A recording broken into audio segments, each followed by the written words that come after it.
Assalamualaikum warahmatullahi wabarakatuh. Perkenalkan, kami mahasiswa alih jenjang S1 Farmasi Universitas Megareski Makassar. Pada kesempatan kali ini, kami selaku kelompok 1 akan menjelaskan materi terkait mata kuliah Analisis Farmasi 1 dengan dosen pengampu Bapak APT Abdul Wahid Saleman S.Farm M.Farm. Berikut penjelasan kami.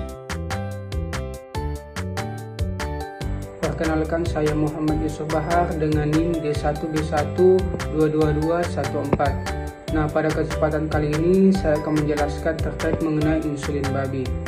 Sebelum itu kita perlu ketahui bersama bahwasanya insulin merupakan hormon alami yang dikeluarkan oleh pankreas. Insulin dibutuhkan oleh sel tubuh untuk mengubah dan menggunakan glukosa darah. Dari glukosa, sel membuat energi yang dibutuhkan untuk menjalankan fungsinya. Nah, untuk sediaan insulin sendiri merupakan sediaan diberikan kepada seseorang yang menderita diabetes mellitus atau DM apabila tubuhnya tidak dapat menghasilkan insulin alami diri sendiri. Alat insulin terbagi menjadi 3, ada insulin suntik, insulin pen, dan pompa insulin. Untuk insulin babi sendiri, pada tahun 1921, insulin dari pankreas hewan, sapi dan babi ditemukan oleh Frederick Banting dan Charles Burr dari Universitas Tontoro. Nah, kemudian pada tahun 1922, insulin tersebut digunakan untuk pengobatan diabetes mellitus. Selanjutnya, kolaborasi antara peneliti dari Tontoro dan Georg Claus memproduksi insulin ini dalam skala besar pada tahun 1923. Nah, insulin babi sendiri merupakan bentuk insulin babi murni yang digunakan untuk mengontrol hiperglikemia pada diabetes mellitus. Adapun kekurangan dari insulin babi, yang pertama, insulin babi yang sangat murni menginduksikan lebih sedikit antibodi insulin. Nah, selama tahun 1970-an, masalah pada sisi suntikan seperti alergi dan lipatropi tampak berkurang seiring dengan meningkatnya kemurnian sediaan insulin. Tampaknya logis bahwa insulin manusia yang struktur kimianya identik dengan insulin pankreas pada manusia memberikan keuntungan tambahan pada pasien diabetes. Kemudian yang kedua, telah menjadi perdebatan dalam perspektif agama, terutama agama Islam, di mana mengharamkan untuk mengkonsumsi babi itu sendiri. Nah, di mana untuk metode analisis insulin tersendiri terbagi menjadi 2, ada analisis kualitatif terdiri dari kromatografi cair kinerja tinggi atau KCKT, dan analisis kuantitatif terdiri dari imunoassay dan biosensor elektrokimia.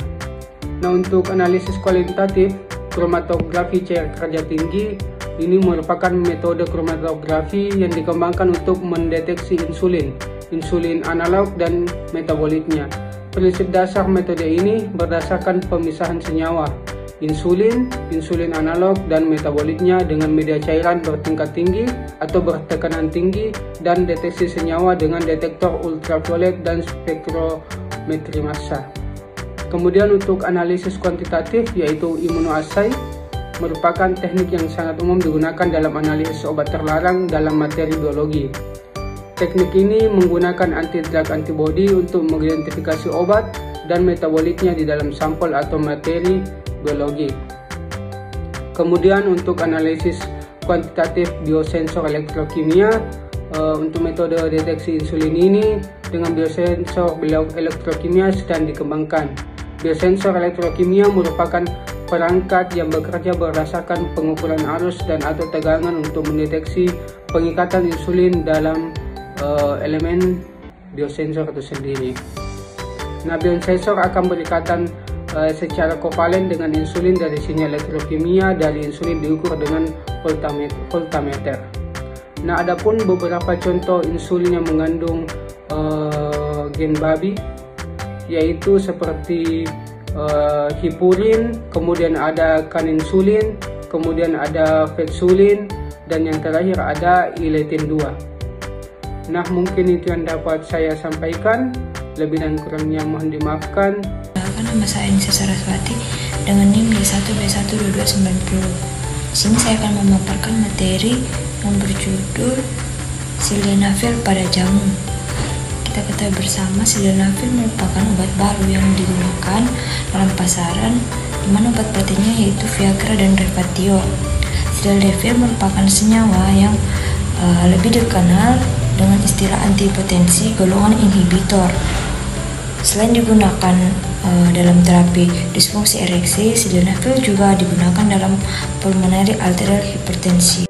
Adapun efek samping dari sildenafil berupa sakit kepala, nyeri perut, nyeri dada, muka merah, gangguan penglihatan, nyeri pusing, serta jantung berdetak kencang. Adapun peringatan dan perhatian khusus kepada penyakit kardiovaskular yang juga menerima sildenafil atau penghambat fosfodiesterase.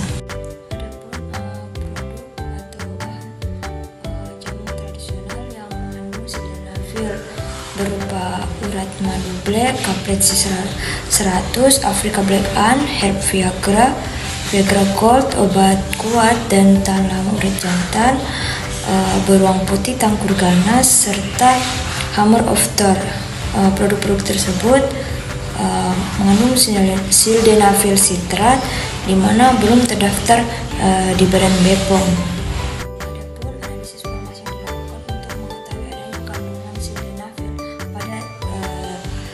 Jamu kuat yang ada dalam jurnal.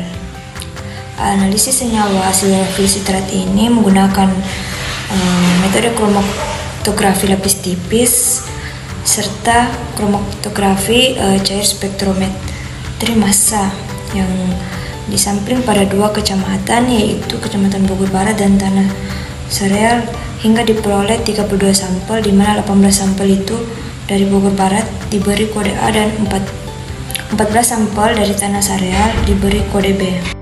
Terdapat 2 metode yang dilakukan. Yang pertama yaitu analisis kualitatif, di mana metode ini menggunakan kromatografi lapis tipis untuk mengetahui nilai RF dari sampel yang positif dan standar sildenafil sitrat. Nilai RF didefinisikan sebagai perbandingan jarak yang ditempuh oleh senyawa pada permukaan fase diam dibagi dengan jarak yang ditempuh oleh pelarut sebagai fase gerak.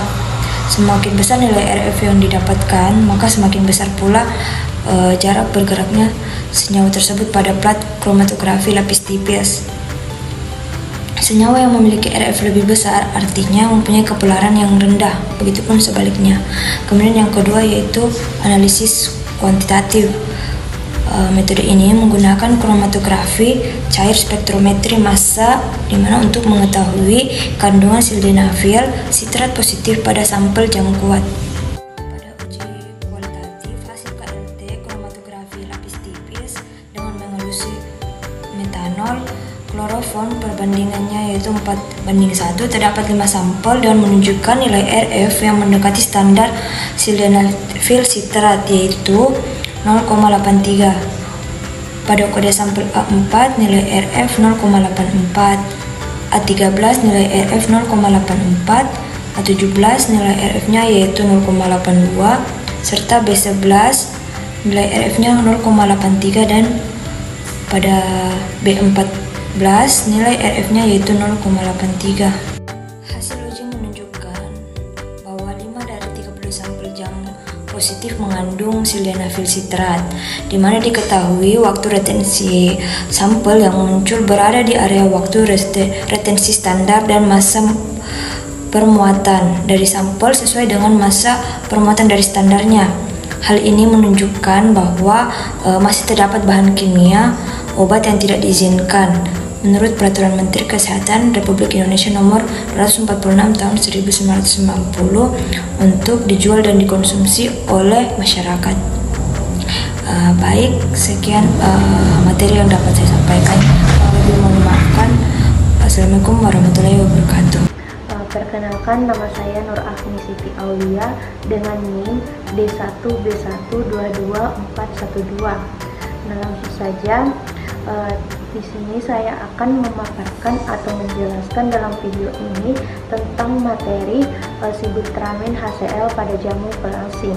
Nah, di sini saya akan yang bisa saya jelaskan atau paparkan ada 3 poin materi. Yang pertama, bahaya dari bahan obat sibutramine. Yang kedua, produk yang mengandung bahan obat Sibutramine. Yang ketiga, analisis kualitatif dan analisis kuantitatif. Nah, sebelum saya menjelaskan, kita perlu mengetahui apa sih itu Sibutramine. Nah, Sibutramine hidroklorida adalah golongan obat keras untuk pengobatan obesitas ya, yang hanya bisa diresepkan oleh dokter. Nah, yang pertama, bahaya dari obat Sibutramine ini karena tidak sesuai dengan pemakaian dosis memiliki efek samping yang bisa saja menyebabkan tekanan darah tinggi, gangguan tidur, jantung berdebar, peningkatan risiko serangan jantung atau stroke. Nah, mengonsumsi obat pelangsing yang mengandung bahan kimia berbahaya pada jangka panjang memiliki banyak efek samping. Salah satunya risiko kanker atau serangan jantung. Nah, pada jangka pendek memiliki efek samping juga yang termasuk detak jantung berdebar lebih tinggi, diare, pendarahan pada dubur yang menjadi gugup dan cemas. Obat pelangsing yang mengandung bahan kimia yang berbahaya tidak hanya memiliki efek samping pada jangka panjang dan jangka pendek, tetapi juga dapat merusak ginjal dan liver karena kedua organ tersebut mencerna bahan kimia yang ada di dalam obat pelangsing. Yang kedua, produk-produk yang mengandung Sibutramine pada jamu pelangsing ada saja yang bernama produk ramping herbal alami, Pinky, Slim by Nimo, Dwi pelangsing, RD pelangsing herbal original. Yang ketiga, analisis kualitatif dan analisis kuantitatif. Nah, analisis kualitatif menggunakan metode kromatografi lapis tipis atau KLT dengan tiga campuran fase gerak yang berbeda. Nah, analisis kualitatif ini bertujuan untuk mengidentifikasi adanya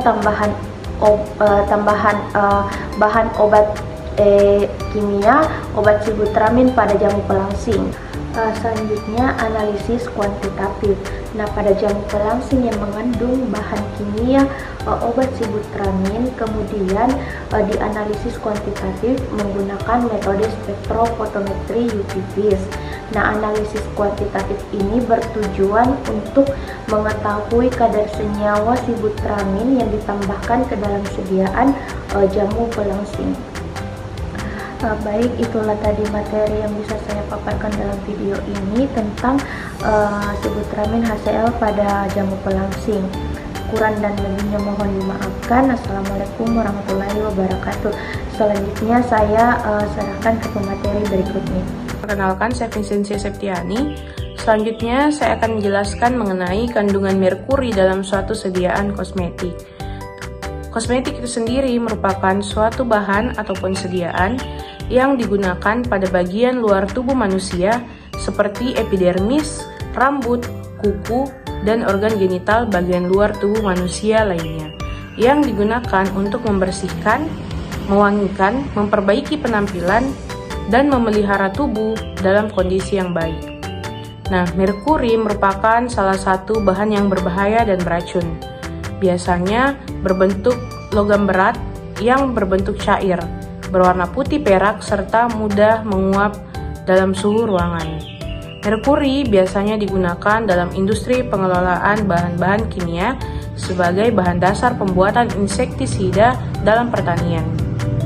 Nah, perlu teman-teman ketahui bahwa merkuri pernah direkomendasikan sebagai salah satu bahan pemutih kulit karena merkuri diketahui berpotensi sebagai bahan reduksi atau pemucat warna kulit. Penggunaan krim ini sempat booming di Indonesia.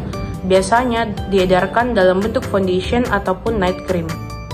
Nah, untuk merkuri itu sendiri digunakan sebagai salah satu bahan untuk memutihkan kulit karena mampu menghambat pembentukan melamin atau pigmen kulit, sehingga kulit tampak lebih cerah dalam waktu yang singkat. Namun, pemakaian krim yang mengandung merkuri lebih dari kadar yang diperbolehkan oleh BPOM dapat menimbulkan berbagai masalah, seperti perubahan warna kulit yang dapat menyebabkan bintik-bintik hitam, alergi, iritasi, serta pemakaian dengan dosis yang tinggi dapat menyebabkan muntah-muntah. Nah, adapun 2 tahapan analisis dalam industri farmasi yang dapat kita lakukan untuk mengetahui apakah suatu kosmetik ini mengandung merkuri atau tidak. Nah, adapun analisis yang pertama adalah analisis kualitatif untuk menguji merkuri dengan indikator warna, dan analisis kuantitatif menggunakan metode mercury analyzer. Nah, perlu teman-teman ketahui, sudah ada beberapa banyak kosmetik yang beredar di pasaran yang mengandung merkuri. Nah, adapun contoh kosmetik yang mengandung merkuri menurut BPOM, yang pertama adalah Liangzinite, kemudian adalah Temu Lawak New, Diamond Cream, CAC Glow, Super Quality, SP Special UV Whitening, dan Herbal Plus New. Nah, oleh karena itu, dapat kita lihat bahwa sudah ada banyak kosmetik yang mengandung merkuri dan beredar di pasaran. Itulah pentingnya untuk kita semua lebih hati-hati lagi dalam memilih kosmetik yang akan kita gunakan agar tidak menimbulkan kerugian pada diri kita sendiri. Apalagi kosmetik yang mengandung merkuri, karena merkuri termasuk logam berat berbahaya yang dalam konsentrasi kecil pun dapat bersifat racun. Mungkin itu saja dari saya silakan kepada pemateri selanjutnya. Perkenalkan, nama saya Fitra Mutmainah dengan NIM D1B1223881. Nah, kali ini saya akan menjelaskan tentang kosmetik yang mengandung timbal. Kosmetik menurut BPOM atau Badan Pengawas Obat dan Makanan adalah bahan atau sajian yang biasa digunakan pada bagian luar tubuh manusia seperti epidermis, rambut, kuku, bibir, dan organ genital bagian luar termasuk bagian gigi dan mukosa mulut. Tujuannya adalah untuk membersihkan, mewangikan, mengubah penampilan atau memperbaiki bau badan atau melindungi dan memelihara tubuh pada kondisi baik. Nah, selanjutnya timbal. Timbal adalah logam berwarna abu-abu kebiruan yang terbentuk secara alami dan hanya ditemukan dalam jumlah kecil di kerak bumi. Menurut peraturan BPOM nomor 17 tahun 2014 tentang persyaratan cemaran mikroba dan logam berat dalam kosmetika, urutan tersebut dijelaskan bahwa persyaratan cemaran logam berat dalam kosmetika untuk timah hitam tidak boleh lebih dari 20 mg per kilogram atau 20 mg per liter. Maka, beberapa sampel memiliki kadar timbal sesuai nilai batas maksimal cemaran timbal. Adapun kegunaan timbal yaitu pada sediaan listip. Karena kemampuannya dalam menghambat melaning pada permukaan bibir, timbal dapat menjadikan bibir mulus dalam waktu yang relatif singkat, akan tetapi memberikan dampak negatif bagi kesehatan. Kemudian, penambahan timbal ke dalam bahan kosmetik berfungsi sebagai pemutih atau watering function untuk menutupi atau menghambat pembentukan pigmen warna paparan logam berat dosis rendah, namun dalam jangka panjang ke tubuh manusia dapat menyebabkan keracunan kronis atau bahkan kanker, sehingga mengancam kesehatan manusia secara serius. Nah, adapun dampak timbal yang digunakan secara berlebihan, yaitu timbal dapat masuk ke dalam tubuh melalui oral dan permukaan kulit apabila terabsorpsi. Kemudian, logam berat akan masuk ke dalam darah dan menyerang organ-organ tubuh sehingga mengakibatkan berbagai penyakit. Timbal yang masuk ke dalam tubuh akan masuk ke dalam peredaran darah dan terakumulasi dalam jaringan terutama tulang. Adapun jurnal yang digunakan yaitu analisis timbal pada pensil alis dan purna mata lokal yang beredar di toko online menggunakan metode spektrofotometri visible.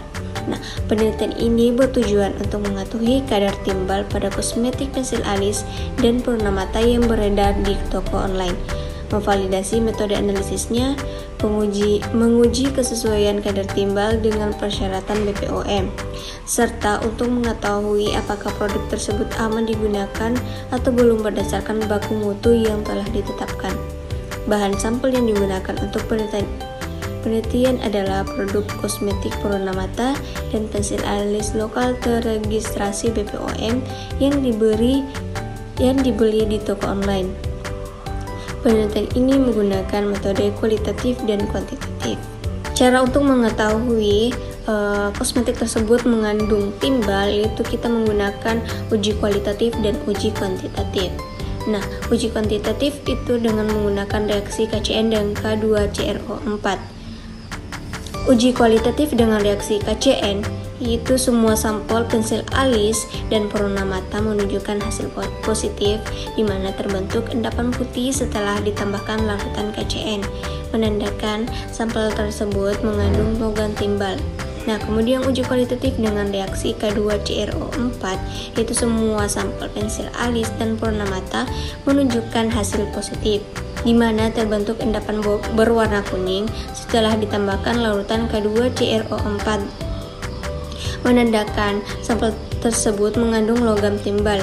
Jadi hasil uji kualitatif menunjukkan bahwa semua sampel pensil alis dan Purna Mata yang diuji memberikan hasil positif mengandung logam timbal, ditandai dengan terbentuknya endapan putih pada uji KCN dan endapan kuning pada uji K2CrO4. Hal ini mengindikasikan adanya logam unsur timbal pada seluruh sampel yang diuji. Selanjutnya ada uji kuantitatif. Hasil uji kuantitatif kadar timbal pada sampel kosmetik pensil alis dan Purna Mata menggunakan metode spektrofotometri visible. Nah, hasil uji kuantitatif kadar timbal pada sampel pensil alis yaitu sampel A sebanyak 20,8 mg per kilogram, sampel B sebanyak 8,92 mg per kilogram, kemudian sampel C sebanyak 1,63 mg per kilogram. Kemudian hasil uji kuantitatif kadar timbal pada sampel Purna Mata sampel A sebanyak 4,00 mg per kilogram, kemudian sampel B sebanyak 0,22 mg per kilogram, kemudian sampel C sebanyak 4,31 mg per kilogram. Nah, kita ketahui baku mutu kadar maksimal timbal menurut BPOM adalah di bawah 20 mg per kilogram. Maka dapat kita simpulkan bahwa sampel pensil alis A tidak memenuhi syarat karena melebihi batas di atas 20 mg per kilogram, dan semua sampel Purna Mata memenuhi syarat karena berada di bawah 20 mg per kilogram. Baik, demikian penjelasan dari saya. Baiklah, selanjutnya ada hidroquinone. Jadi hidroquinone adalah bahan aktif yang dapat mengendalikan produksi pigmen yang tidak merata, tepatnya berfungsi untuk mengurangi atau menghambat pembentukan melanin pada kulit. Seperti kita ketahui, melanin merupakan pigmen kulit yang akan memberikan warna kecoklatan pada kulit. Jadi hidroquinone itu bekerja dengan cara mengurangi jumlah melanosit yang ada. Melanosit adalah zat pembuat melanin yang menentukan warna kulit. Jika produksi melanosit tinggi, maka melanin dalam kulit juga akan menjadi lebih banyak sehingga warna kulit menjadi lebih gelap. Teman-teman tahu tidak bahwa hidroquinone ini banyak ditemukan pada kosmetik seperti krim pemutih wajah. Jadi krim pemutih wajah biasanya mengandung zat aktif pemutih seperti hidroquinone, dan penggunaan hidroquinone dalam krim pemutih wajah ini diizinkan oleh BPOM selama sesuai dengan batas atau ketentuan dari BPOM itu sendiri.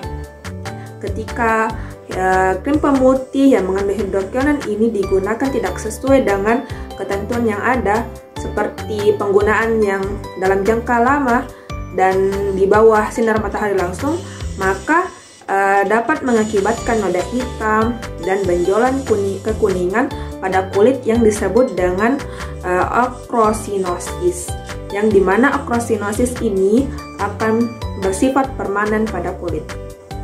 Adapun contoh sediaan krim pemutih yang mengandung hidroquinone seperti bisa teman-teman lihat pada gambar ini.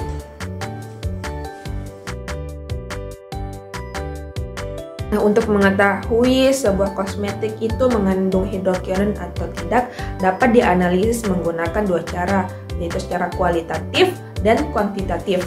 Untuk kualitatif sendiri dapat digunakan melalui perubahan warna. Jadi sebuah sampel kosmetik diambil dari pasaran, lalu diambil sebanyak 1 gram beserta hidroquinone baku juga diambil sebanyak 1 gram.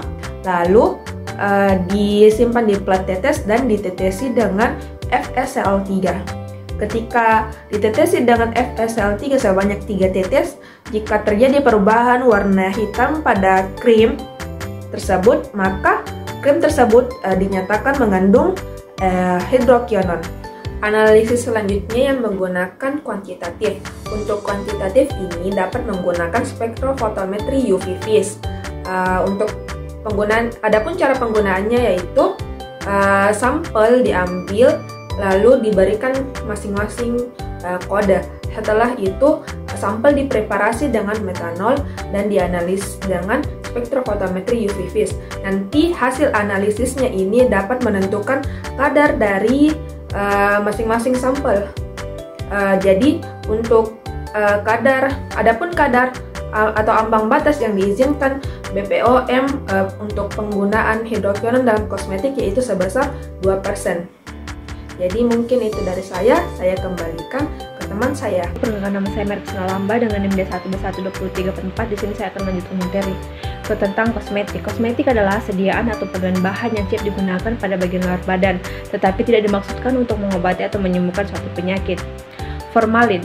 Dalam ilmu kimia, formalin adalah senyawa organik yang termasuk dalam kelompok aldehid dengan rumus molekulnya yaitu CH2O, dikenal dengan nama formaldehid atau metanal. Formalin atau formaldehid banyak digunakan pada produk-produk kosmetik yang berfungsi sebagai pengawet. Produk kosmetik yang mengandung formaldehid atau formalin atau paraformaldehid dapat kontak dengan rambut, misalnya sampo dan kosmetik rambut, kulit, deodoran, produk mandi, kosmetik kulit, dan lotion. Kekurangan dari formaldehid yaitu memiliki efek samping. Formaldehid dalam cat kuku bervariasi dapat berupa kerusakan kuku, perubahan warna pada kuku, dermatitis kontak, alergi, dan dermatitis dapat terjadi di sekitar area pemakaian maupun di tempat jauh seperti atau dermatitis ektopik. Dalam analisis farmasi, pada jurnal analisis formaldehid pada sediaan cat kuku secara kromatografi lapis tipis dan spektrofotometri UV vis yang beredar di Kota Bekasi. Kromatografi lapis tipis untuk mengidentifikasi dan mengetahui apakah terdapat kandungan formaldehid pada cat kuku yang beredar. Spektrofotometri UV vis untuk mengetahui kadar formaldehid pada cat kuku apakah masih memenuhi batas persyaratan. Terdapat uji pada analisis kualitatif, yaitu uji KLT bekerja dengan cara memisahkan komponen-komponen dalam campuran berdasarkan perbedaan afinitas terhadap mereka terhadap dua fase, di mana yang pertama itu fase G yang merupakan lapis tipis bahan absorben dengan dilapiskan pada plat KLT. Bahan absorben yang umum digunakan adalah gel, alumina, dan selulosa. Yang kedua adalah fase gerak, merupakan pelarut yang digunakan untuk melarutkan sampel dan melulosakannya pada plat KLT. Fase gerak yang digunakan etil asetat dan asam asetat. Kemudian zat yang dapat menimbulkan bercak pada KLT adalah reagenase. Seperti setelah pemisahan zat pada KLT disemprotkan dengan reagen pendeteksi yang akan bereaksi dengan zat tertentu dan menghasilkan warna. Warna yang dihasilkan bervariasi tergantung pada jenis reagen dan zat yang bereaksi. Terdapat uji, yaitu yang pertama uji kuantitatif dengan metode spektrofotometri UV vis. Hasil desilat diukur pada spektrofotometri UV vis pada Nmax 554 nanometer menggunakan reaksi Schiff. Untuk mengetahui kadar formaldehid pada cat kuku yang beredar di berbagai pusat perbelanjaan Kota Bekasi tersebut apakah masih memenuhi batas kesehatan yang diatur dalam Peraturan Kepala Badan BPOM tahun 2011, yaitu dengan kadar maksimum 5%, dan mengetahui apakah reaksi Schiff dapat digunakan untuk analisis kadar formaldehid pada cat kuku dengan spektrofotometri UV vis. Kemudian pada hasil uji kuantitatif pada cat kuku menggunakan metode spektrofotometri UV vis yang tertera pada tabel 2 menunjukkan pengukuran pada sampel dan menghasilkan nilai absorbansi yang terlalu rendah. di mana nilai absorbansi yang baik yaitu antara 0,2 sampai 0,8. Konsentrasi analit terendah dalam sampel yang masih dapat dideteksi atau nilai LOD yaitu 0,21 mg per liter. Berarti pada angka sampel tersebut masih dapat dideteksi pada alat namun tidak selalu dapat dikuantitasi. Maka dapat disimpulkan bahwa sediaan cat kuku yang berada di pusat perbelanjaan Bekasi tersebut layak digunakan karena tidak terdapat penyalahgunaan bahan pengawet pada kosmetika yang tidak diperbolehkan untuk melebihi batas kadar yang telah ditetapkan oleh Badan Pengawas Makanan dan Obat Republik Indonesia. Namun alangkah baiknya dibatasi penggunaan cat kuku yang mengandung formaldehid mengingat efek dari formaldehid yang bahaya akan kesehatan apabila sering terpapar formaldehid. Baik, sekian dari presentasi saya, kurang dan lebihnya mohon dimaafkan. Wassalamualaikum warahmatullahi wabarakatuh.